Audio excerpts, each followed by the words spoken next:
আজকের ভিডিওতে আমরা দেখব খুব ইজি ওয়েতে আমরা কিভাবে এআই এর মাধ্যমে 3D মডেল তৈরি করতে পারি। তার জন্য প্রথমেই আমাদের মেসি.এআই তে প্রবেশ করতে হবে। মেসি.এআই তে প্রবেশ করলে আমরা এরকম একটা ইন্টারফেস দেখতে পাবো।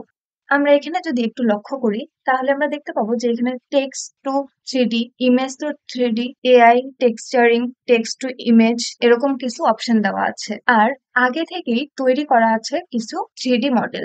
আমরা চাইলে এগুলোকেও ইউজ করতে পারি, এডিট করতে পারি। তো আমরা প্রথমেই একটু দেখে নেব যে টেক্সট টু 3D কিভাবে করে। তো তার জন্য আমরা আরেকটু যদি দেখে নিই যে এখানে তারা কিভাবে কি করছে। তো আমরা এখান থেকে একটা সিলেক্ট করি যে কেমন প্রম্পট ইউজ করছে, সেটা আমরা চাইলে দেখতে পারবো। আচ্ছা, এই মাশরুমটা নিয়ে দেখি।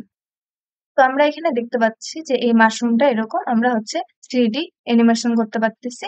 আর এখানে প্রম্পট ইউজ করা হয়েছে এই প্রম্পটটা। তো আমরা এখন নিজেরা একটা 3D মডেল তৈরি করব। তার জন্য আমরা এখানে টেক্সট টু 3D তে যাব। দেন এখানে যে প্রম্পট অপশনটা আছে এখানে আমাদের প্রম্পটটা দিয়ে দিব। আগে থেকেই প্রম্পট একটা তৈরি করে রেখেছি, আপনারা আপনাদের প্রয়োজন মতো এখানে প্রম্পট দিয়ে জেনারেট করবেন। তারপরে এখানে এআই মডেলটা মেসি 5 প্রিভিউতেই থাকবে। দেন আমরা জেনারেটে ক্লিক করতেছি। জেনারেটে ক্লিক করার পর আমাদের একটু টাইম নেবে জেনারেট হতে। দেন জেনারেট হওয়ার পর আমাদের এরকম একটা ইন্টারফেস দেখাবে। তো আমরা এখানে ক্লিক করলে আমরা এখান থেকে আমাদের পছন্দ মতো একটা চুজ করে নিতে পারবো। আমরা প্রথমটাই চুজ করতেছি। দেন এখানে আমরা কনফার্ম দিয়ে দিব। তারপর এখানে টেক্সচারিং অ্যাড হচ্ছে। টেক্সচারিং অ্যাড হতে একটু সময় নেবে, যে এখানে আমাদের টেক্সচারিং অ্যাড হয়ে গেছে। তারপর আমরা এখানে যদি ক্লিক করি তাহলে আমরা এটা এখানে দেখতে পাবো। তো আমাদের 3D মডেল তৈরি। আপনারা আপনাদের পছন্দ মতো অবশ্যই প্রম্পট ইউজ করে যেমন আপনাদের দরকার সেভাবে আপনি ক্রিয়েট করে নিতে পারেন।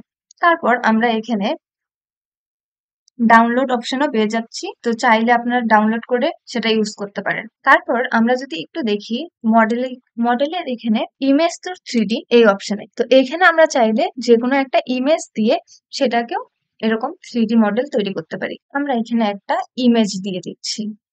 তারপর এটাকে যদি জেনারেট দিয়ে দিই, তো এখানে জেনারেট হচ্ছে। জেনারেট হতে একটু টাইম নেবে। ওকে, আমাদের ইমেজ থেকে জেনারেট হয়ে গেছে। তো আমরা এখানে ক্লিক করব একটা। দেন আমাদের যেটা পছন্দ হবে সেইটা একটা সিলেক্ট করব। তো আমি সেকেন্ড নাম্বারটা নিচ্ছি।